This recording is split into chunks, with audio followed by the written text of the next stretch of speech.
Thank you so much. तो चलिए शुरू करते हैं।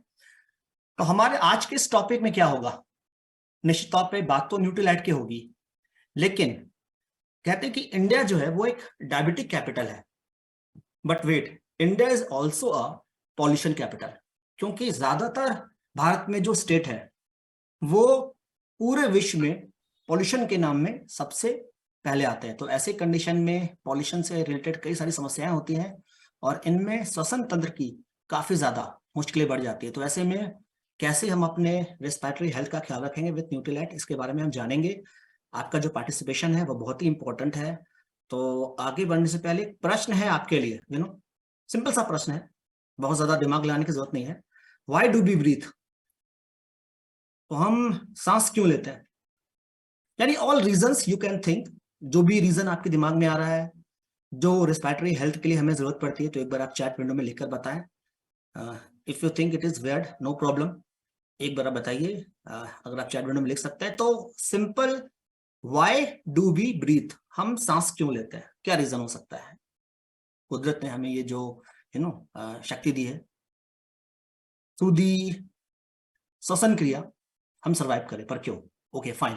तो मैं जो देख पा रहा हूं चैट विंडो में, जिंदा रहने के लिए, टू लिव, जीवन के लिए। Okay nice. तो जीवन तभी पॉसिबल है जब श्वसन क्रिया होती रहेगी।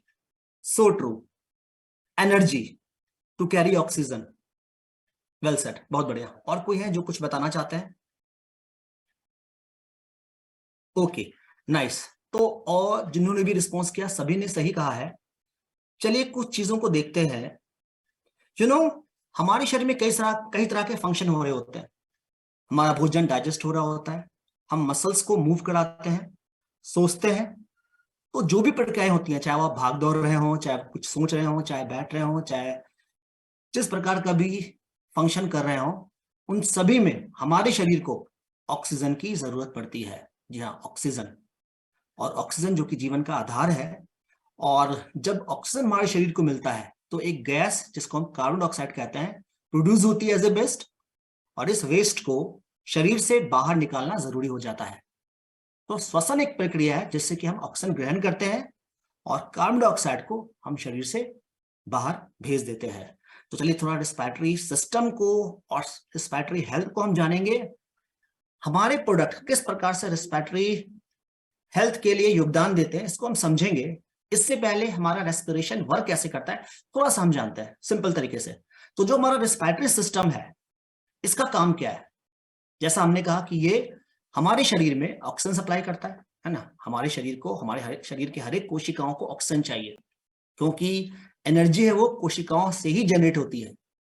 और कोशिकाओं को न्यूट्रिएंट्स चाहिए जैसे कि ग्लूकोज, पर केवल ग्लूकोज से काम नहीं बनेगा, ऑक्सीजन भी चाहिए। तो ग्लूकोज तो थ्रू सर्कुलेटरी सिस्टम मिल गया, ठीक है, हार्ट ने ब्लड को पंप किया और उसके साथ साथ जो भी ग्लूकोज और न्यूट्रिएंट्स चाहिए कोशिकाओं को मिल गया।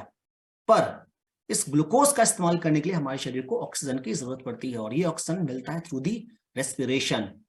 तो कम ऑक्सीजन मिला और फिर जो कार्बन डाइऑक्साइड जनरेट हुआ उसको शरीर से रिमूव भी करना होता है। और इस काम में हमारा सहायता करता है लंग्स और ऐसे कई सारे ऑर्गन्स। तो लंग्स एक इंपॉर्टेंट पार्ट है हमारे रेस्पिरेटरी सिस्टम का, जो कि हमारे चेस्ट में प्रोटेक्टेड बाय रिब केज। तो लंग्स कहाँ पे है हम देखेंगे, हमारा लोकेशन यानी लंग्स का लोकेशन कहाँ है और ये क्या काम करता है, ताकि हम अपने प्रोडक्ट के फंक्शन को थोड़ा और क्लोजली बेहतर तरीके से समझ सके। याद रहे, अगर रेस्पिरेटरी सिस्टम में प्रॉब्लम होगी तो दैट कैन रिड्यूस ऑक्सीजन, जो ऑक्सीजन हमारे लंग्स में पहुंचना चाहिए और फाइनली जो हमारे कोशिकाओं तक पहुंचनी चाहिए उनको पहुंचने में प्रॉब्लम होगी, और finally we will have so many health complications. तो एक बार रेस्पिरेटरी हेल्थ के लिए, रेस्पिरेटरी सिस्टम के लिए कौन कौन सा ऑर्गन्स इन्वॉल्व होता है हम थोड़ा जान लेते हैं। मैं फिर ये कह रहा हूं, मैं हमारे ये जो रेस्पिरेटरी सिस्टम के डिफरेंट ऑर्गन या हमारा रेस्पिरेटरी सिस्टम कैसे काम करता है इसको बताने का मकसद यही है कि हम ये जान सके कि हमारे प्रोडक्ट किस प्रकार से बेहतर तरीके से हमारे रेस्पिरेटरी सिस्टम के लिए काम करता है। तो ये कुछ ऑर्गन है, जब सिस्टम की बात आती है ना तो कई सारे ऑर्गन शामिल हो जाते हैं। हम बात करते हैं ना सिस्टम, जैसे कंप्यूटर सिस्टम, यानी लैपटॉप सिस्टम नहीं है लेकिन कंप्यूटर में हमारा यो डेस्कटॉप भी आता है और ये यूपीएस भी आता है, कीबोर्ड भी आता है, तो कई सारी चीजें एक साथ शामिल होती है। तो उसी प्रकार से रेस्पिरेशन को कंप्लीट करने के लिए हमारे शरीर में कई सारे ऑर्गन पार्टिसिपेट करेंगे। तो nose, pharynx, larynx, trachea, bronchi, lungs जिसकी हमने बात की, और फिर एलोवेलाई। तो ऐसे कई सारे ऑर्गन्स है। तो इन सब में कौन सा महत्वपूर्ण रोल प्ले करता है, चलिए जानते हैं। What about lungs? लंग्स कितना इंपॉर्टेंट है? लंग्स रेस्पिरेटरी सिस्टम का, जैसे मैंने बताया, बहुत ही महत्वपूर्ण ऑर्गन होता है, बहुत ही वाइटल प्रोसेस को ये परफॉर्म करता है, जिसको कहते हैं हम gas exchange. Gas exchange, gas exchange का मतलब क्या हुआ? ऑक्सीजन लेना और कार्बन डाइऑक्साइड को शरीर से बाहर भेजना। इसके अलावा भी ये कुछ और भी इंपॉर्टेंट फंक्शन कंट्रीब्यूट करता है, जैसे कि हमारे शरीर के टेम्परेचर को मेंटेन करना, शरीर के ह्यूमिडिटी लेवल को मेंटेन करते रखना, और जो भी हार्मफुल सब्सटेंसेस है उसको थ्रू कफिंग, स्नीजिंग, खांसते हैं, छींकते हैं, और कभी कदार जो मुंह के थ्रू ये जो हार्मफुल बैक्टीरिया या वायरस या कोई भी डस्ट वगैरह चला जाता है तो उसको भी शरीर से बाहर कर देता है। और इवन जो हमारा लंग्स है वो सेंस ऑफ स्मेल को भी सपोर्ट करता है। तो ये काम कैसे करता है ना, चलिए थोड़ा सा जानते हैं ये काम कैसे करता है। थोड़ा इंटरेस्टिंग है और हम अपने प्रोडक्ट को भी बेहतर तरीके से यहाँ पे जान पाएंगे। तो होता क्या, हमारे डिफरेंट ऑर्गन्स है, जैसा आपने देखा कि कई सारी चीजें होती हैं। यहाँ पे आप देख पा रहे हैं, ये हमारा नजल कैविटी भी है, हमारा ये नोज है जिसको जिसको और इस तरह से हमारा लंग्स है। मैं थोड़ा सा यहाँ पे आपको हाईलाइटर ऑन कर लेता हूँ। तो ये जो आप देख पा रहे हैं, ये जो हमारा है ये लंग्स है, और ये जो नीचे है ये डायफ्राम। तो क्या होता है असल में, जब हम ब्रीथ करते हैं, ऑक्सीजन लेते हैं, तो क्या होता है, जब ऑक्सीजन खींचते हैं तो काफी अच्छा महसूस होता है, बढ़िया लगता है, रिलैक्स होता है। पर ये ऑक्सीजन जा कहाँ रहा है? डोंट वरी, सांस लेने के लिए ना इस तरह से ऑक्सीजन खींचने की जरूरत नहीं पड़ती, ये जाता है हमारे शरीर में और पहुंचता कहाँ है? हमारे लंग्स में। ओके, और ये है डायफ्राम। तो जब आप ऑक्सीजन लेते हैं, ऑक्सीजन खींचते हैं, तो हवा जो है हमारे लंग्स में भर जाती है, और इसके लिए जो डायफ्राम है वो नीचे की ओर झुक जाता है कुछ इस तरह से। तो नीचे खींचेगा तो क्या होगा? ऑक्सीजन भर जाएगा, तो ऑक्सीजन इन, और जब ये ऊपर की ओर जाएगा, डायफ्राम जो है वो ऊपर की ओर जाएगा, तो ऑक्सीजन जो कार्बन डाइऑक्साइड है वो बाहर हो जाएगा। तो यहाँ पे इस तरह से गैस का एक्सचेंज हो रहा है। चलिए थोड़ा सा और इसको सिंपल तरीके से समझने की कोशिश करते हैं। तो हमारा रेस्पिरेटरी सिस्टम कैसे काम करता है? व्हेन यू ब्रीथ, जब ऑक्सीजन ग्रहण होता है तो हमारा जो डायफ्राम है वो कॉन्ट्रैक्ट होता है, जो हमने बताया, वो नीचे आएगा, तो जगह मिल गई, लंग्स में हवा भर गया, और फिर जब ऊपर गया तो कार्बन डाइऑक्साइड बाहर हो गया। तो you breathe air in and out through your nose and mouth. तो सांस हम नाक के थ्रू भी लेते हैं, जनरली तो नाक के थ्रू ही लेते हैं, कभी कभार मुंह के थ्रू भी लेते हैं। तो जब एयर जाता है नाक के थ्रू, तो ये थोड़ी गर्म हो जाता है, थोड़ी मॉइस्चर हो जाता है, थोड़ा ये नमी आ जाती है। और एयर जो है वो आप देख सकते हैं यहाँ पे, ये जो एयर जो है वो लैरिंग्स, इस तरह से फेरिंग्स, फेरिंग्स से होता हुआ ये नजल कैविटी से ये जो हवा है, ऑक्सीजन है, वो अंदर गई, फेरिंग्स, और ये लैरिंग्स, और लैरिंग्स में हमारा वोकल कोड होता है, यानी कि हमारा ये जो जिससे हम बात कर पाते हैं, ये वोकल कोड है। यानी जैसे ये आप देख सकते हैं, अगर आप मुझे देख पा रहे हैं, तो अगर मैं ये प्रेस कर दूं तो आप बोल नहीं पाएंगे। तो ये लैरिंग्स यहाँ पे वोकल कॉर्ड है।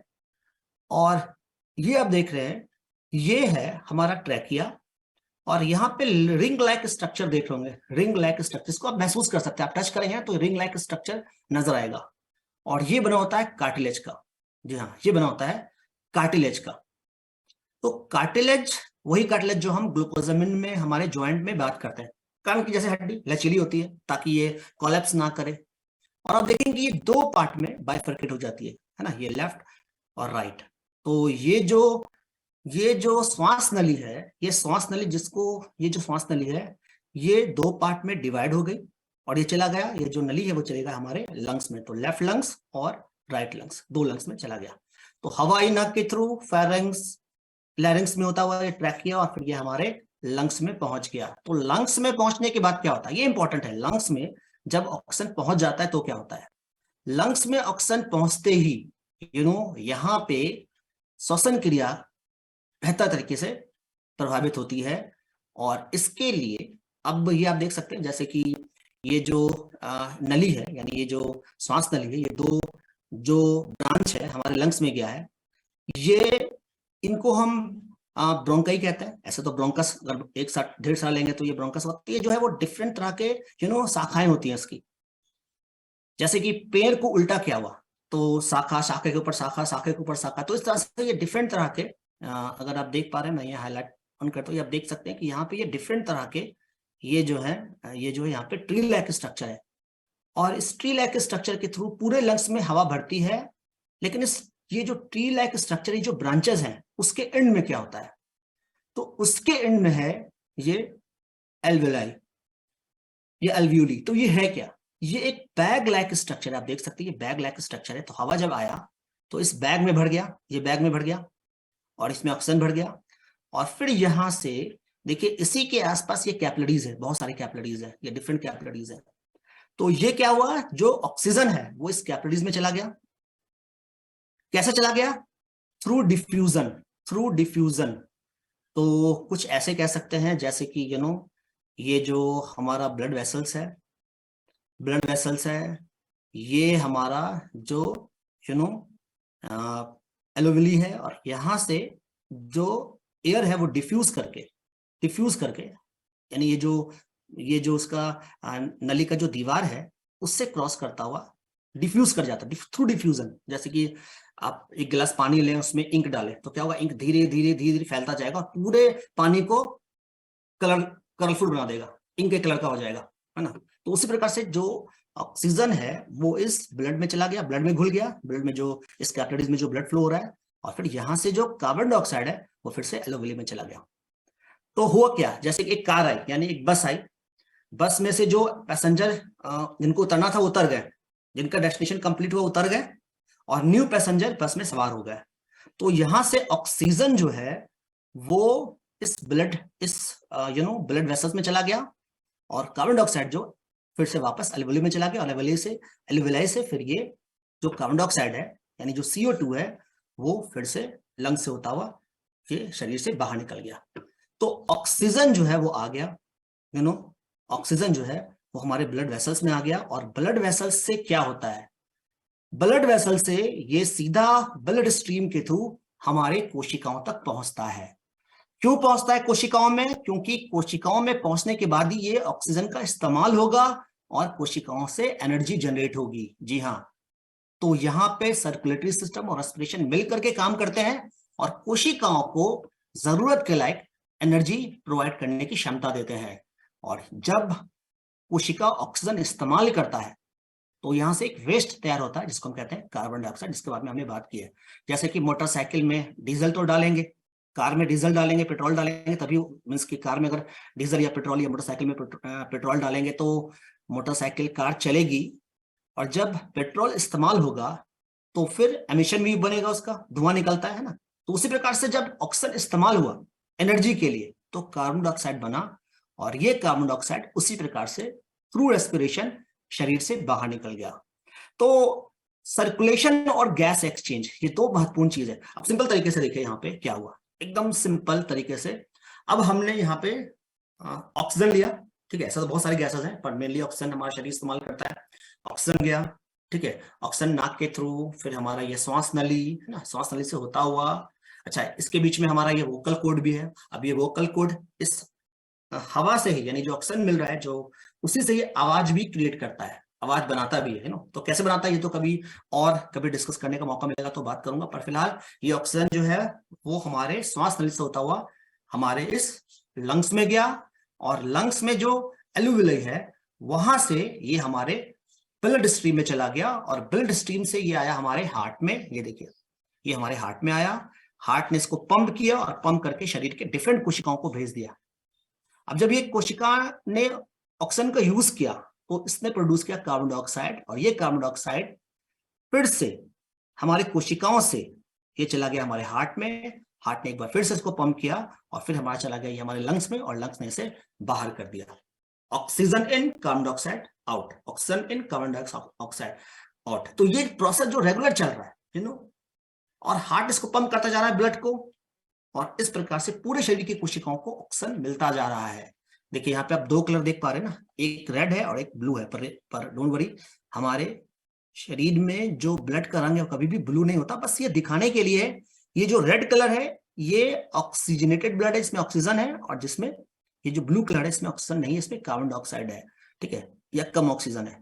तो ऑक्सीजन कोशिकाओं को मिला, ऑक्सीजन का शरीर कोशिकाओं ने इस्तेमाल किया, कार्बन डाइऑक्साइड बनाया, और लंग्स की मदद से या थ्रू रेस्पिरेशन ये पूरा प्रोसेस कंप्लीट हुआ।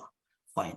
अब यहाँ पे हमारा जो शरीर है, हमारा ये जो प्रोडक्ट है वो कैसे काम करेगा, क्या करता है, तो चलिए इसको हम समझेंगे एक एक करके।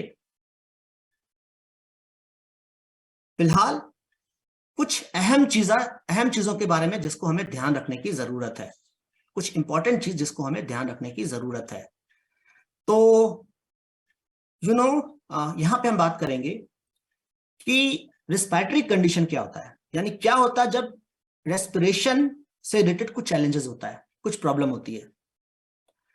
तो रेस्पिरेशन हमारे लंग्स को इफेक्ट करता है अगर वो सही नहीं है, और इस तरह से ये प्रॉब्लम एक्यूट भी हो सकता है और क्रॉनिक भी हो सकता है। चलिए आप एक बार फिर से चैट विंडो में बताइए कि अगर रेस्पिरेशन से जुड़ी समस्या है, अगर श्वसन क्रिया ठीक से नहीं हो रही है, लंग्स अफेक्टेड है, तो किस प्रकार के चैलेंजेस हो सकते हैं, किस प्रकार के प्रॉब्लम हो सकते हैं, तो एक बार चैट विंडो में लिखकर बताइए प्लीज। तो सिंपल मैं प्रश्न आपको दोहरा देता हूं, अगर रिस्पिरेटरी कंडीशन समवॉट अफेक्टेड है, सही नहीं है, या कुछ रेस्पिरेटरी हेल्थ से जुड़ा प्रॉब्लम है, तो किस प्रकार के चैलेंजेस हो सकते हैं, किस प्रकार के हेल्थ चैलेंजेस हो सकते हैं, तो चैट विंडो में बताइए प्लीज। Okay nice. तो मुझे तेजी से यहाँ पे रिस्पॉन्स मिल रहे हैं जो मैं देख पा रहा हूं, जैसे कि ब्रीदिंग प्रॉब्लम, ओके, दमा हो सकता है, अस्थमा हो सकता है, और क्या हो सकता है, less availability of oxygen, heart problem, so true, okay, breathlessness, सांस लेने में तकलीफ, और कुछ, नाइस। तो चलिए देखते हैं और किस प्रकार के प्रॉब्लम हो सकते हैं।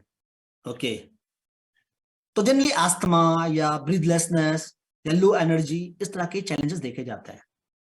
फटीग, नींद नहीं आना, अनकॉन्शियसनेस, इवन ब्रेन से जुड़ा समस्या, बिल्कुल, क्योंकि हमारा ये जो श्वसन तंत्र है ना, ये श्वसन क्रिया है, ये हमारा ब्रेन ही कंट्रोल करता है। हमारा ब्रेन पावरफुल है, कंट्रोल इसी के हाथ में है, और ये श्वसन क्रिया का कंट्रोल भी ब्रेन ही करता है। तो यहाँ पे अगर प्रॉब्लम होगी तो उसका असर कहीं ना कहीं ब्रेन पर। न्यूरोलॉजिकल प्रॉब्लम, ब्रोंकाइटिस, वाह सुपर, तो डिफरेंट तरह के प्रॉब्लम होंगे। चलिए देखते हैं हमने यहाँ क्या क्या रखा है आपके लिए, क्या क्या तरह के प्रॉब्लम हो सकते हैं। तो अस्थमा जैसा आपने कहा, bronchitis, chronic obstructive pulmonary disease जिसको सीओपीडी के, न्यूमोनिया, अदर लंग कंडीशन, और एवं वोपिंग कफ होता है ना, कुकुर खांसी कहते हैं जिसको। तो ये जो हमारा नजल कैविटी या फिर जो फेरिंग्स है या लैरिंग्स है, ये ऊपरी जो पोर्शन होता है ना, इसको हम अपर रिस्पिरेटरी कहते हैं, अपर रिस्पिरेटरी सिस्टम, अपर रिस्पिरेटरी, और नीचे जो होता है लोअर रिस्पिरेटरी, ठीक है, यूपीआई। तो अपर रिस्पिरेटरी सिस्टम और लोअर रिस्पिरेटरी सिस्टम, तो लंग्स तक होता है, डायफ्राम तक होता है, और उसके नीचे तो फिर हमारा जो डाइजेस्टिव सिस्टम है वो शुरू हो जाता है। तो इस तरह के डिफरेंट प्रॉब्लम होंगे, asthma, bronchitis, COPD, hay fever, laryngitis, pneumonia. इसके अलावा भी कुछ ऐसे सिम्टम हो सकते हैं जो कि लंग के प्रॉब्लम से जुड़ा होता है, यानी कि ये तो प्रॉब्लम होता ही होता है जो आपने बताया, इसके अलावा भी जैसे कि रनी और ब्लॉक नोज। तो अगर श्वसन तंत्र से जुड़ी समस्याएं होंगी तो नाक बहता रहेगा, है ना, होता है ना सर, ठंड लग गई, सर्दी खांसी है, तो फिर नाक बह रहा है, या नाक चोक हो गया है, या फिर सोर थ्रोट, ब्रीदलेसनेस जो आपने बताया, विजिंग, कफ, खांसी, chest pain, coughing up, mucus निकलना, फ्लेम, इवन ब्लड बाहर आना। तो ऐसे कई सारे प्रॉब्लम हो सकते हैं। फाइन। तो क्या करें हम रेस्पिरेटरी सिस्टम को हेल्दी बनाने के लिए, क्या करना चाहिए? यहां पे मैं कुछ सुझाव दे रहा हूं जिसका ध्यान रखना चाहिए, क्या क्या करें ऐसा जिससे कि हमारा रेस्पिरेटरी सिस्टम हेल्दी बना रहे। तो इसमें पहले नंबर पे आएगा डू नॉट स्मोक। यस, अगर कोई स्मोकर है तो स्मोकिंग को क्विट करना ये बेहतर होगा, क्योंकि हमारे लंग्स के लिए बहुत ज्यादा नुकसानदेह होता है। अब जो सिगरेट पी रहे होते हैं, ठीक है, उनके लिए भी नुकसानदेह है, जो नहीं पी रहे होते हैं, जो पैसिव स्मोकर है उनके लिए भी नुकसानदेह होता है। और देखा जाता है कि पैसिव स्मोकिंग के कारण भी लंग कैंसर जैसे हालात बनते हैं। और क्या कर सकते हैं? अवॉइड हार्मफुल सब्सटेंस जैसे कि स्मोक, डस्ट, केमिकल, इन चीजों को अवॉइड करें। ऐसे जगहों से दूर रहें जहां पे बहुत सारा धुआं या धूल या गंदगी इस तरह की चीजें होती हैं। हेल्दी डाइट बहुत ही मैटर करता है, क्योंकि ये जो हमारा रिस्पिरेटरी सिस्टम है और इतनी सारी चीजें हो रही है, जो कॉम्प्लेक्स तरह के फंक्शन हो रहे हैं, इनको ताकत चाहिए। और ताकत कैसे मिलेगा? जब इन्हें सही न्यूट्रिशन प्राप्त होगा। कोई भी व्यक्ति तभी सही तरीके से काम कर पाएगा जब उसका पेट भरा होगा, जब उसे एनर्जी लायक पूरा पोषक तत्व तो प्राप्त होगा। तो उसी प्रकार से हमारे ये जो डिफरेंट ऑर्गन्स होते हैं, ये तभी हेल्दी बने रहेंगे, ये तभी अपना काम परफॉर्म करेंगे जब इन्हें सही न्यूट्रिशन मिलेगा। तो हेल्दी डाइट जरूर से चाहिए, हेल्दी वेट मेंटेन करना होगा, एक्टिव लाइफस्टाइल होनी चाहिए। ऐसा नहीं कि कहीं पड़े हुए हैं और ये सिडेंटरी लाइफस्टाइल है और आराम की मुद्रा में रहते हैं, तो ऐसी चीजों को अवॉइड करना ही सही है। इसके अलावा एक्सरसाइज के पहले अगर किसी को हेल्थ से जुड़ी समस्या है, जैसे कि हार्ट डिजीज है या हेल्थ कंडीशन है, तो एक बार डॉक्टर की सलाह लेना चाहिए। एक चीज और, अगर एक्सरसाइज करते हैं तो बिजी रोड से दूर होकर करें। अगर बहुत सारा जहां पे एयर पोल्यूशन है, जैसे बहुत से लोग होते हैं ना, बालकनी में खड़े होकर के या थोड़ा सा वो पर्दा वर्दा लगा करके, और बिजी रोड है, बहुत सारी गाड़ियां चल रही है, वहां पे एक्सरसाइज कर रहे हैं या वॉकिंग कर रहे हैं, तो मेन रोड से होकर जा रहे हैं जहाँ पे बहुत सारा पॉल्यूशन होता है, बहुत सारी गाड़ियां होती हैं। तो ऐसी जगहों को अवॉइड करना चाहिए। शांत जगह पे जहाँ पे जनरली गाड़ियां ना हो, वाहन ना हो, वहां पे वॉकिंग करें तो बेहतर है। और क्या कर सकते हैं? वॉश योर हैंड रेगुलरली, क्योंकि यहां से जो वायरस बैक्टीरिया होते हैं, ये जो रिस्पिरेटरी सिस्टम होता है ना, ये सबसे कह सकते हैं प्रोन प्लेस है जहां पे वायरस बैक्टीरिया अटैक करते हैं। क्योंकि वायरस बैक्टीरिया तो हमारे आसपास है, चारों ओर घूम रहे हैं, है ना, हर जगह है। और हमारा शरीर इनसे प्रोटेक्ट किया हुआ है through immunity. First line defence system, second line defence system, ये डिफरेंट तरह से शरीर जो हमारा काम कर रहा है। इम्यूनिटी के तीन तरह के, दो तरह की इम्यूनिटी होती है, हमने कई बार अपनी ट्रेनिंग में डिस्कस किया है। इनेट इम्यूनिटी, ठीक है, एडेप्टिव इम्यूनिटी। तो हमारा स्किन रोक रहा है ना, इन पॉल्यूशन को, लेकिन हमारा मुंह, नाक, ये आसान जगह बन जाता है, ये इजी प्लेस है जहां से वायरस बैक्टीरिया मूव करता है शरीर के अंदर। और हमारा जो छाती है, हमारा जो फेफड़ा है, लंग्स है, ये उसके लिए बहुत ही कह सकते हैं बढ़िया प्लेस बन जाता है, जहां पे ये अपने आप को ग्रो करता है, जहां पे अपने आप को, अपने पॉपुलेशन को बढ़ाता है। तो ट्राई तो ऐसे कंडीशन में वायरस बैक्टीरिया से हम थोड़ा दूर रहे, हाथ को साफ करते रहें, मुंह को कवर करें। जब कोई खांस रहा हो, छींक रहा हो, तो बेहतर है कि अपने अपने मुंह को कवर करें, क्योंकि जो छींक से या खांसने से जो कीटाणु वगैरह होते हैं ना, वो बहुत लंबे समय तक वातावरण में घूमते रहते हैं। फाइन। और क्या करना चाहिए? और जरूरी है सप्लीमेंटेशन। यस, सही न्यूट्रिशन, सही हर्बल प्रोडक्ट। तो थैंकफुली हमारे न्यूट्रीलाइट में ऐसे कई सारे प्रोडक्ट हैं जो कि हमारे रेस्पिरेटरी हेल्थ का ध्यान रखते हैं। मैं पहले आयुर्वेदिक प्रोडक्ट का बात करूंगा, मैं कुछ आयुर्वेद का बात करूंगा, ये काफी इंटरेस्टिंग है। Ayurveda for healthy respiratory system. और कहते हैं कि आयुर्वेदा जो है ना, वो अनकंजेस्टेड ब्रीदिंग की प्रिंसिपल पर ही काम करता है, यानी कि to ensure the proper flow of prana. जैसे कि आयुर्वेद में तीन चीजों पर फोकस किया हुआ है, अगर आप ध्यान दें तो आयुर्वेद में तीन चीजों पर फोकस किया हुआ है: ओजस, तेजस, प्राणा। ओजस, तेजस, प्राणा। ओजस यानी इम्यूनिटी। तो आयुर्वेद कहता है कि अगर आप इम्यूनिटी को बेहतर कर लेते हो तो आप स्वस्थ रहने का एक बड़ा आधार तैयार कर रहे हो। दूसरा क्या है? दूसरा है तेजस। तेजस यानी कि आग, अग्नि। अग्नि यानी कि कौन सा अग्नि? जठराग्नि, यानी डाइजेशन सिस्टम।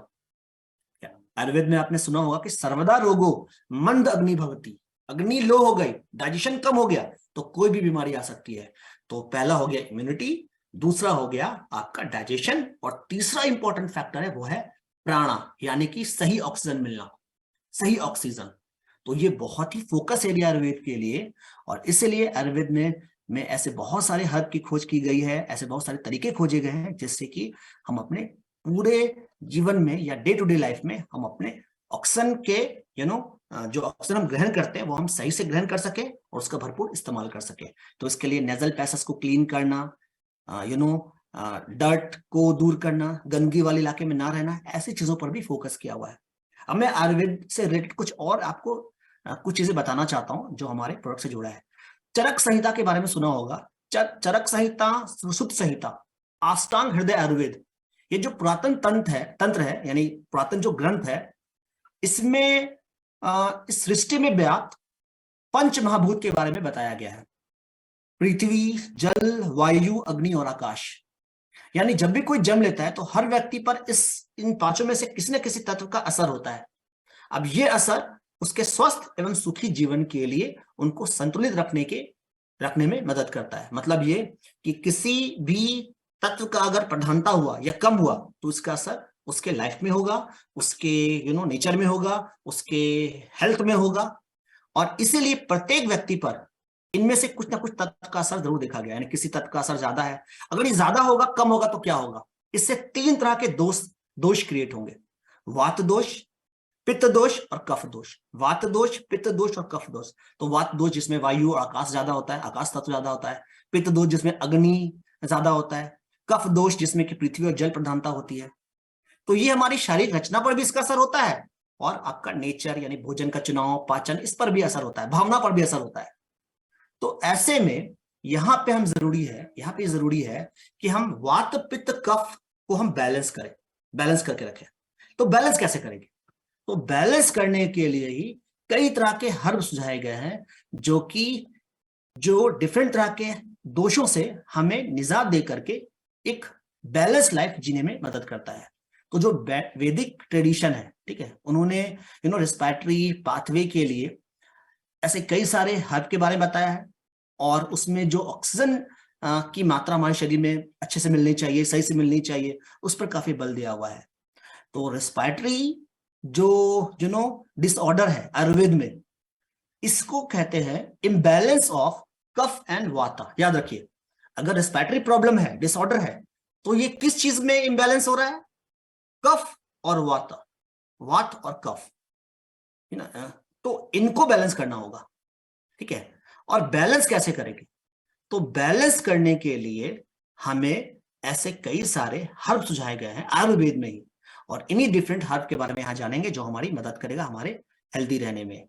और इसी के लिए मैं बात करूंगा यहाँ पे वसाका के बारे में। तो वसा मतलब क्या होता है? वसाका शायद आपने सुना हो, ये एक हर्ब है, और वसा मतलब होता है परफ्यूम, और परफ्यूम मतलब होता है खुशबूदार पौधा। और बंगाली प्रोवर्ब में कहा जाता है कि एक आदमी कभी नहीं मर सकता अगर वो उस एरिया में रहे जहां पे निर्गुंडी, वसाका और वाचा जैसे तत्व पाए जाते हो। हालांकि मुश्किल एक साथ सारे नाम ना मिल पाए, लेकिन वसाका बहुत ही शक्तिशाली है। इसको इंग्लिश में मालाबार नट कहते हैं, तमिल में अदोताई कहते हैं, तेलुगु में आरुषा कहते हैं, वसा कहते हैं, और हिंदी में कहते हैं आरुषा। तो पोटेंट आयुर्वेदिक हर्ब है, और ये रेस्पिरेटरी सिस्टम के फंक्शन को बैलेंस करता है, बेहतर करता है, और वात पित्त कफ को बैलेंस करने में इसका बहुत ही बड़ा रोल होता है। तो ये क्या क्या करता है? ये एक ऐसा प्लांट है जिसका बहुत ही क्यूरेटिव प्रॉपर्टीज है। ये अल्टीमेट रिमाइडल माना जाता है for lot of health anomalies, जैसे कि breathing, cough, cold, nasal congestion, sore throat, asthma, bronchitis. याद रहे, ये वही प्रॉब्लम है जो रेस्पिरेटरी फंक्शन के सिस्टम के सही नहीं होने के कारण होती है।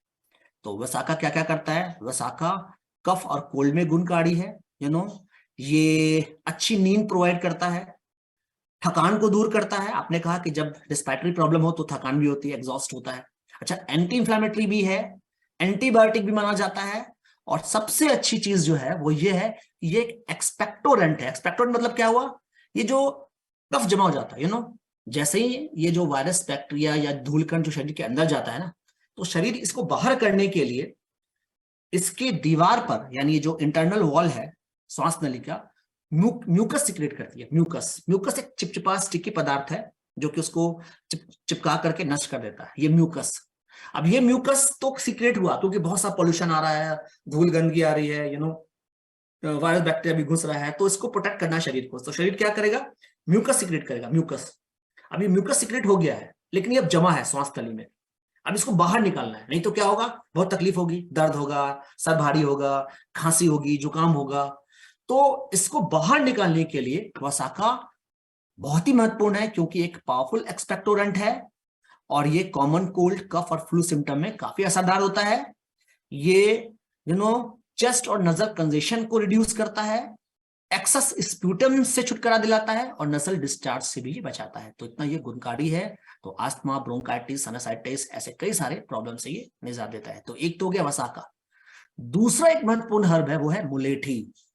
मुलेठी एक ये ब्रोंकोडायलेटर कहा जाता है। ब्रोंकोडायलेटर मतलब क्या हुआ, हमने ब्रोंकी के बारे में बताया, ठीक है। अब ये ब्रोंकी क्या करता है कि जब जब कफ जमा हो जाता है तो ये थोड़ा सा एयर पैसेज में दिक्कत होती है, तो ये क्या करता है, थोड़ा फैला देता है, डायलेट कर देता है, ताकि हवा का फ्लो अच्छा हो जाए।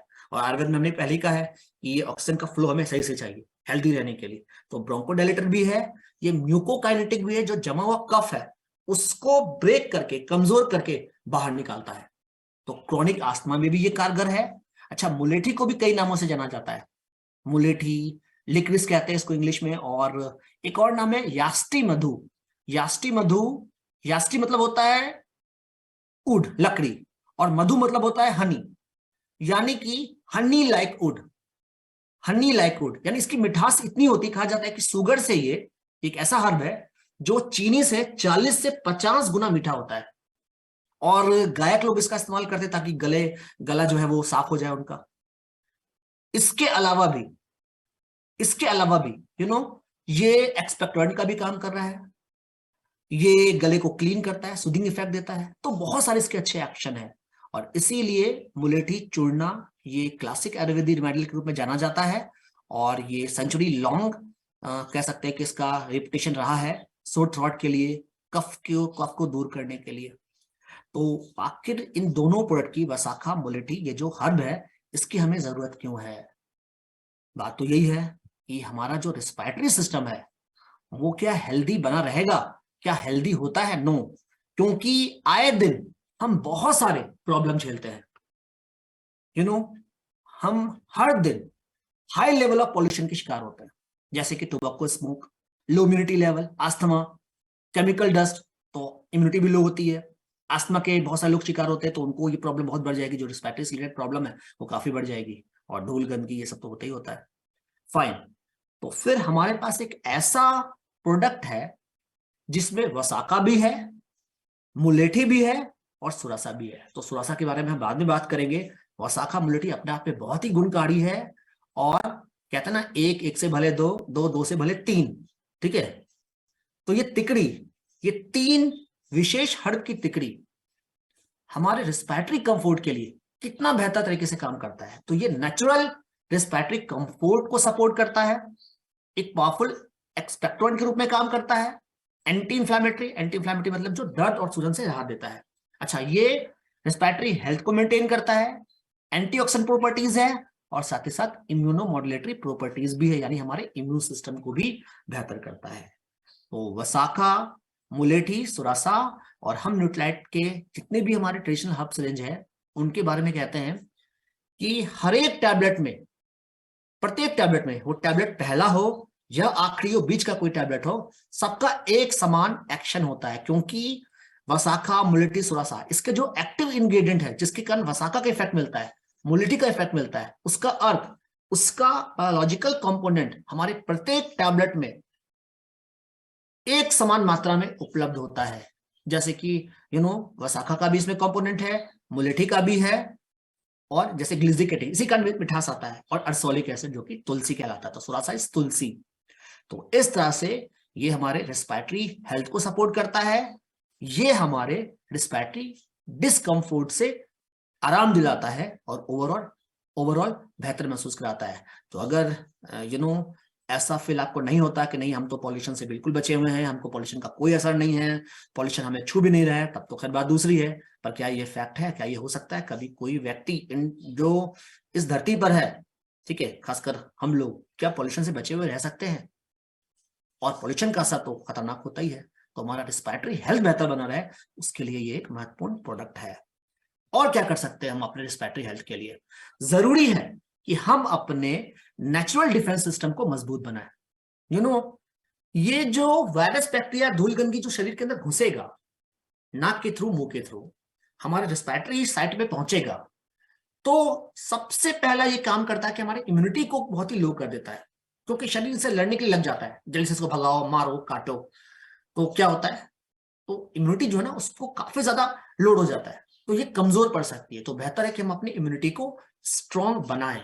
और इम्यूनिटी को स्ट्रॉन्ग बनाना जरूरी इसलिए भी है क्योंकि आज के डे टू डे एक्टिविटीज में हमारा जो हेक्टिक लाइफस्टाइल है, इन्वायरमेंटल पॉल्यूशन है और फूड अल्टरेशन है, ये मिल करके इम्यूनिटी का बैंड बजाते हैं। तो क्या कर सकते हैं हम यहाँ पे, हमारे पास ये एक हर्ब है जिसका नाम है तुलसी। अब तुलसी के बारे में कहना क्या है, तुलसी को हम होली वेसल भी कहते हैं और कहते हैं कि तुलसी जो है वो बहुत ही गुणकारी है और इसके बहुत सारे हेल्थ बेनिफिट हैं। तो तुलसी क्या करता है, ये हमारे इम्यूनिटी को सपोर्ट करता है और कहते हैं कि तुलसी एक ऐसा हर्ब है जो कि इम्यूनिटी के साथ साथ एक पोटेंट एडेप्टोजन भी होता है। यानी ये जो नॉर्मल कंडीशन है उसको बहाल करता है। जैसे होता है कि कभी बहुत लोग स्ट्रेस में, बच्चे पढ़ाई करें, बहुत देर तक पढ़ाई करते जा रहे, तो बल तो होता है थोड़ा टहल लो, थोड़ा घूम लो, है ना, थोड़ा सा इस तरह से थोड़ा सा रिलैक्सेशन आएगा और फिर से पढ़ाई में जुट सकते हैं। तो एडेप्टेबिलिटी बढ़ती है। उसी प्रकार से ये हमारे स्ट्रेसफुल कंडीशन को भी दूर करके नॉर्मल कंडीशन बहाल करता है। सभी रोगों को दूर करके शारीरिक शक्ति बढ़ाने वाले गुणों से भरपूर औषधि पौधों को हम इसे प्रत्यक्ष देवी के रूप में भी जानते हैं। जी हाँ, यानी भारत में कहा जाता है ना कि जो चीज हमें कुछ देती है हम उसका पूजा करते हैं। जैसे हम नदी की पूजा करते हैं, हमें पानी देता है, हमें खेती में पानी दे करके फसल बढ़ाता है। और हम उसी तरह से पहाड़ की पूजा करते हैं, है ना, पेड़ की पूजा करते हैं, कुएं की पूजा करते हैं। तो उसी प्रकार से एक ऐसा पौधा है जो बहुत ही गुणकारी है और इसलिए पूजा जाता है और इसलिए इसको प्रत्यक्ष देवी कहा जाता है। और तुलसी का मतलब हुआ अतुलनीय, जिसकी कोई तुलना ना हो। तो ये है तुलसी। और तुलसी के को भी ना अलग अलग नामों से जाना जाता है। जैसे हिंदी में तो तुलसी कहते हैं, ओडिया में तुलसी, कन्नड़ में अरेट तुलसी और मलयालम में कृष्ण तुलसी, ऐसे कई सारे नाम हैं। तो सब जगह पाया जाता है और बहुत ही इसके बेहतर बेनिफिट देखे जाते हैं। तो तुलसी में होता है अर्सोलिक एसिड, यानी हमारी जो तुलसी है उसके प्रत्येक टैबलेट में उचित मात्रा में अर्सोलिक एसिड अवेलेबल है और इसलिए काम करता है। तो आपका प्रश्न हो सकता है कि वसाखा मुलेठी सुरासा, सुरसा भी इसका संस्कृत नाम है। तो सुरासा यानी वसाखा मुलेठी सुरासा में तो तुलसी है ही, और हमारे पास तुलसी का अलग से लेने की क्या जरूरत है। तो तुलसी अगर हम लेते हैं हायर डोज में तो हमारे इम्यून सिस्टम के लिए काम करता है। और तुलसी रिस्पायरेटरी हेल्थ में जो हमारे दो हर्ब के साथ है वसाखा मुलेठी, इसके साथ लेने से ये हमारे रिस्पायरेटरी हेल्थ को सपोर्ट करता है। तो अगर हम अकेला तुलसी लेंगे, तुलसी का टैबलेट, तो इम्यूनिटी के लिए काम करेगा। देखिए कितनी अच्छी चीज है, तुलसी अगर लेंगे तो इम्यूनिटी के लिए काम करेगा और वसाखा मुलेठी के साथ लेंगे तो ये हमारे रिस्पायरेटरी हेल्थ के लिए काम करेगा। और दोनों एक साथ ले लेंगे तो रिस्पायरेटरी और हमारी इम्यूनिटी दोनों ही बेहतर बनी होगी। और इसलिए ये दोनों ही काफी कारगर है। रेस्पिरेटरी हेल्थ को बेहतर करने के लिए हमारी इम्यूनिटी को स्ट्रांग होना ही चाहिए, इम्यूनिटी को बेहतर होना ही चाहिए। तो तुलसी, और ऐसा देखा गया है कि जिन्होंने भी जैसे कि अब ठंड का मौसम आएगा तो सर्दी खांसी जुकाम भी आएगा, और तो जिन्होंने पहले से ही तुलसी लिया है उनको इस सीजन में जो ठंड का मौसम रहा है उसमें काफी राहत रहा है। काफी ज्यादा उन्हें पहले से पिछली बार जो यानी जब वो तुलसी नहीं लिया करते थे उस समय जितना उनको परेशानी झेलना पड़ता था उनसे उन्हें काफी राहत मिलती रही है। इसके अलावा हमारे पास च्यवनप्राश है, च्यवनप्राश बाय न्यूट्रीलाइट, क्योंकि इसमें भी कई सारे ऐसे हर्ब दिए गए हैं जो हमारे रिस्पायरेटरी के साथ साथ ओवरऑल हेल्थ का ध्यान रखते हैं, जिसमें कि हमारा टोटल 32 आयुर्वेदिक हर्ब है, इम्यूनिटी को सपोर्ट करता है और साथ ही साथ कई सारे बेनिफिट देता है। जैसे कि प्राइमरी बेनिफिट देखें तो इम्यूनिटी सपोर्ट करता है, ये हमारे कफ और कोल्ड से लड़ता है, ये हमारे शरीर को रिजुविनेट करता है, ये हमारे शरीर की स्टेमिना को बढ़ाता है, एनर्जाइज करता है। इसके अलावा डाइजेशन को भी सपोर्ट करता है, ये हमारे रेस्पिरेटरी डिस्कम्फोर्ट से भी आराम दिलाता है और make you feel younger with regular use, तो यंग फील कराता है। और साथ ही साथ ये हमारे हार्ट हेल्थ के लिए भी अच्छा है। और जो हमारा च्यवनप्राश है, आपका च्यवनप्राश है, ये 16 ऑर्गेनिक इंग्रेडिएंट से बना है, नो प्रिजर्वेटिव और प्यूरिटी सेफ्टी पोटेंसी का प्रॉमिस प्रोवाइड करता है, प्यूरिटी सेफ्टी प्रॉमिस प्रोवाइड करता है। ओके अच्छा, ये एक प्रश्न मैं आपको दे जाता हूं कि क्या वसाखा और तुलसी 4 साल के बच्चे को दे सकते हैं? नो, वसाखा मुलेटी सुरासा 18+, रिमेंबर वसाखा मुलेटी सुरासा 18+ फॉर रिस्पिरेटरी डिस्कम्फोर्ट, और तुलसी 12 साल से ऊपर के लिए ही तैयार किया गया है। तो बेहतर है कि जो जिस पर्पस के लिए तैयार किया गया, जिसके लिए तैयार किया गया, उन्हें दिया जाए पर अगर किसी बच्चे को देना चाहते हैं तो डॉक्टर से कंसल्ट कर ले। अदरवाइज च्यवनप्राश तो है ही 6 साल से ऊपर के बच्चों से लेकर घर के सभी सदस्यों को देने के लिए। तो ये हमारा च्यवनप्राश। तो अगर एडल्ट हैं 1 टीस्पून फुल देंगे, 12 gram chyawanprash to be consume twice a day. और बच्चे अगर हैं तो आधा चम्मच दिन में 2 बार देंगे, तो टोटल 6 ग्राम एक दिन में बच्चे इसको इस्तेमाल करेंगे। अच्छा, रेस्पिरेटरी हेल्थ के लिए हमने यहाँ पे और बात की थी हेल्दी डाइट। तो हमारे ये जो ऑर्गन है ना, ये सही से काम करे, इसके लिए उन्हें सही न्यूट्रिएंट्स चाहिए। जैसे कि अगर हमारे ये जो सैनिक होते हैं, ये सैनिक तभी दुश्मनों का सामना कर पाते हैं जब इनके पास उचित हथियार होते हैं। उसी प्रकार से हमारे शरीर के लिए, अच्छे हेल्थ के लिए विटामिन मिनरल्स का मिलना जरूरी है, तभी जाकर हमारी इम्यूनिटी जो है वो बेहतर तरीके से काम करती है, हमारे जो सारे ऑर्गन्स हैं वो मजबूत बने रहते हैं। तो हमारे शरीर को विटामिन मिनरल्स को उपलब्ध कराना बहुत जरूरी होता है। और इसी क्रम में हमारे पास है न्यूट्रीलाइट डेली, जिसमें 13 विटामिन है, 11 मिनरल्स है, विटामिन सी है जो कि विटामिन B6 है, विटामिन डी है, विटामिन ई है। तो ऐसे कई सारे विटामिन मिनरल न्यूट्रीलाइट डेली में मौजूद हैं जो हमारी इम्यूनिटी का ख्याल रखते हैं, और इम्यूनिटी का ख्याल रखेंगे तो ये हमारे रेस्पिरेटरी हेल्थ के लिए भी बेहतर होगा। और याद रहे, हमारे ऑर्गन्स के सही वर्क के लिए डिफरेंट तरह के विटामिन की आवश्यकता होती है। नहीं तो एक वर्ड आता है हिडन हंगर, शायद आपने सुना हो हिडन हंगर। हिडन हंगर क्या हुआ कि हम तो खाकर पेट भर लेते हैं, हमारा पेट भर गया, लेकिन चूंकि सही न्यूट्रिशन नहीं मिला तो हमारे कोशिकाएं जो हमारा जो ऑर्गन है वो बहुत सारे न्यूट्रिएंट से वंचित रह जाता है, तो वो भूखा रह जाता है, हमारा ऑर्गन्स भूखा रह गया। आपका पेट भरा है लेकिन ऑर्गन्स भूखा है, जिसको हम हिडन हंगर कहते हैं या फिर छिपी हुई भूख कहते हैं। और कोई व्यक्ति भूखा है, ठीक है, ठीक से उसने खाया पिया नहीं है, तो क्या वो सही तरीके से काम कर पाएगा? नहीं। और इसीलिए न्यूट्रीलाइट डेली, जिसमें डिफरेंट तरह के विटामिन मिनरल्स हैं जो मिल करके हमारे पूरे शरीर के मेटाबॉलिक फंक्शन, एनर्जी, इम्यूनिटी और इस तरह के कई सारे कामों में हमारी सहायता करता है। और रेस्पिरेटरी हेल्थ के लिए रेस्पिरेटरी के साथ साथ जो नेचुरल रेसिस्टेंस पावर है शरीर का वो बढ़ जाए, ऑक्सीजन की मात्रा शरीर में बेहतर हो, इसके लिए एक और हर्ब है जिसका नाम है इग्नेशिया। और इग्नेशिया का अमेरिका में वही रोल है, वही स्थान है जो हमारे यहाँ तुलसी का है। तो तुलसी जिस तरह से हमारे यहाँ इस्तेमाल होता है कई सारी चीजों में, कई सारे पूजा पाठ में और डिफरेंट तरह की चीजों में, मैं पूजा पाठ तो नहीं कहूंगा इग्नेशिया के लिए, पर बहुत सारी चीजों में और बहुत सारे हेल्थ चैलेंजेस में इग्नेशिया का सालों से, हजारों सालों से इस्तेमाल होता रहा है। और यहाँ पे इग्नेशिया सिट्रस कॉन्सेंट्रेट प्लस के रूप में आपको बेहतरीन एक हर्ब दिया जाता है, इग्नेशिया दिया जाता है, जो कि ऑर्गेनिकली इसको ग्रो किया जाता है। 3 टैबलेट से 290 मिलीग्राम इग्नेशिया प्राप्त हो जाता है। तो एक बेहतर इग्नेशिया 3 टैबलेट करके दिन में 1 बार या इसको 2 बार इस्तेमाल करना चाहिए। और एक और जरूरी चीज जिसको बिल्कुल इग्नोर नहीं किया जा सकता हमारे रेस्पिरेटरी हेल्थ के लिए, और ये है हमारा Nutrilite vitamin C cherry plus. जी हाँ, food for weakened immunity. Remember, ये प्रोडक्ट हमारा FSDU के अंतर्गत है। FSDU, food for special dietary uses. तो ऐसे व्यक्ति जिनकी इम्यूनिटी कमजोर है और कमजोर इम्यूनिटी के कारण कई तरह के प्रॉब्लम झेल रहे हैं, उन्हें हम सीधे तौर पर ये प्रोडक्ट प्रमोट करके उनकी इम्यूनिटी को दुरुस्त कर सकते हैं। तो क्या होता है जब इम्यूनिटी लो होती है? जी हाँ, कफ, कोल्ड, ये तो होता है ना, सर्दी, खांसी, फ्लू, इन्फेक्शन। और क्या होता है? पुअर फंक्शनिंग ऑफ गट, यानी कि indigestion problem, diarrhoea, stomach upset. और क्या होता है?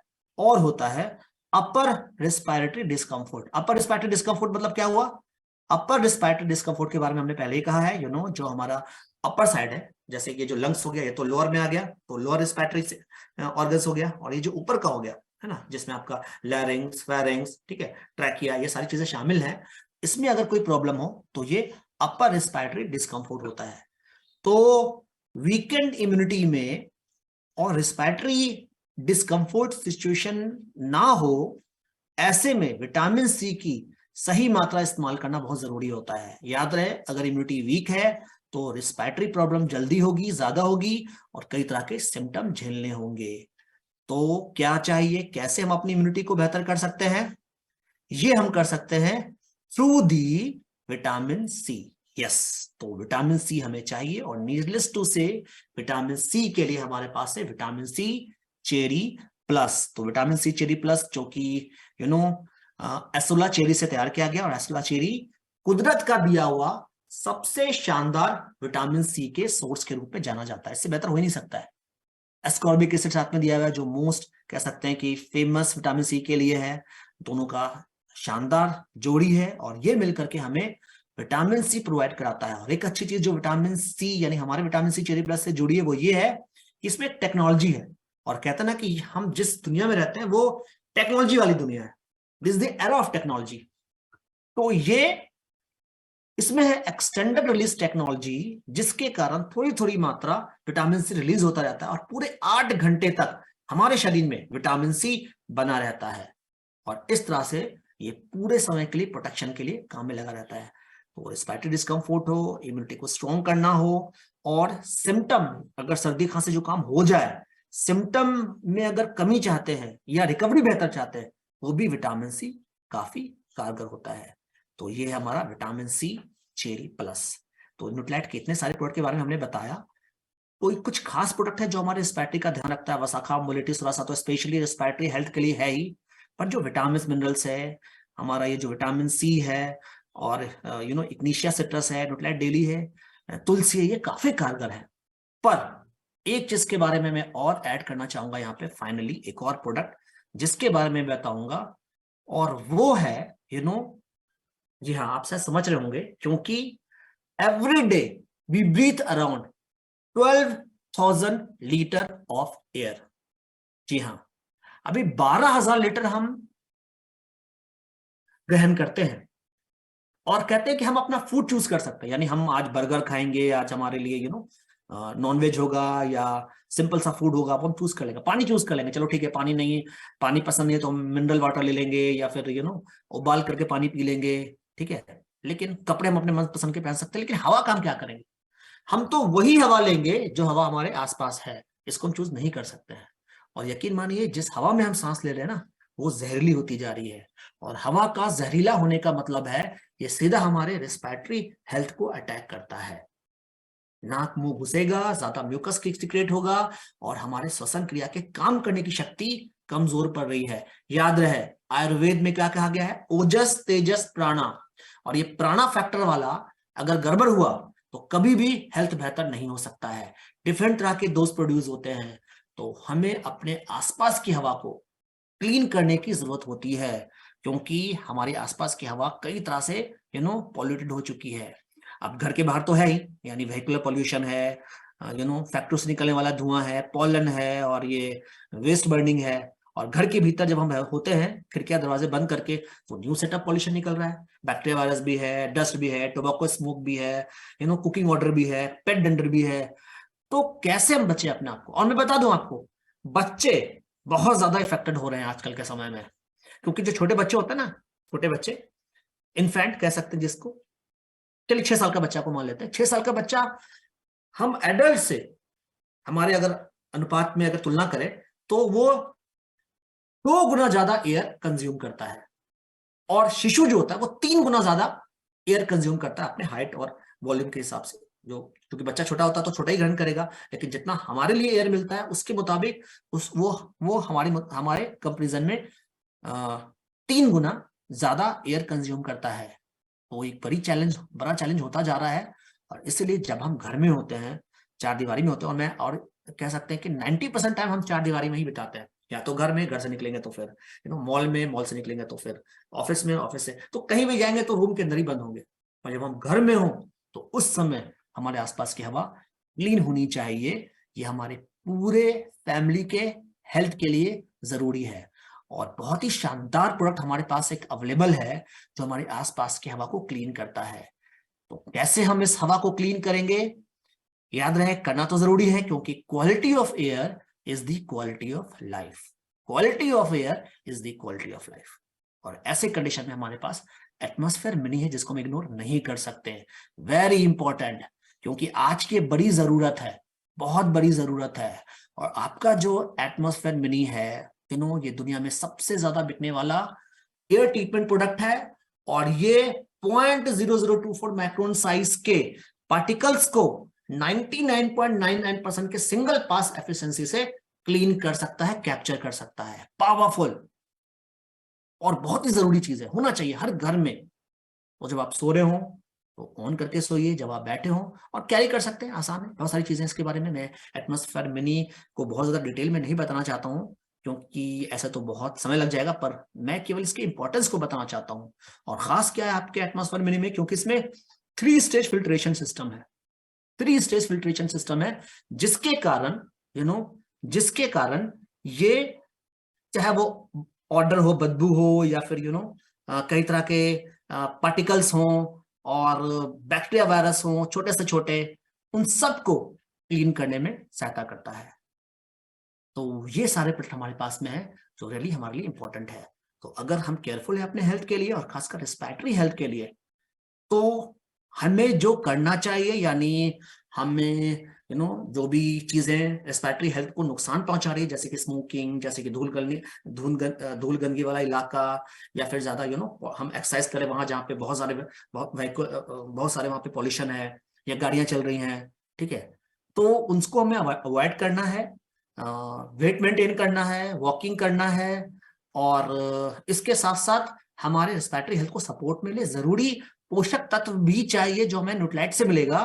और आयुर्वेदा हमारे रेस्पिरेटरी हेल्थ को सही रखने में माहिर है। तो क्यों ना हमारे पास जो ट्रेडिशनल हर्ब्स रेंज के प्रोडक्ट हैं, चाहे वो च्यवनप्राश हो, चाहे वो हमारे पास वसाखा मुलेटी सुरासा हो, तुलसी हो, इन सब का इस्तेमाल हमारे लिए काफी उपयोगी होगा। और ऑफ कोर्स आसपास की हवा क्लीन रहे, इसके लिए हमारे पास एटमॉस्फेयर मिनी जैसा शानदार प्रोडक्ट अवेलेबल है। So this is all, thank you so much. Hopefully हमने अपने दिए हुए टाइम पर अपने इस प्रेजेंटेशन को फिनिश कर लिया है। तो ये थी जानकारी रेस्पिरेटरी हेल्थ के लिए कौन कौन सा न्यूट्रिएंट प्रोडक्ट हमारे लिए इस्तेमाल होगा। तो this is all for now, thank you very much.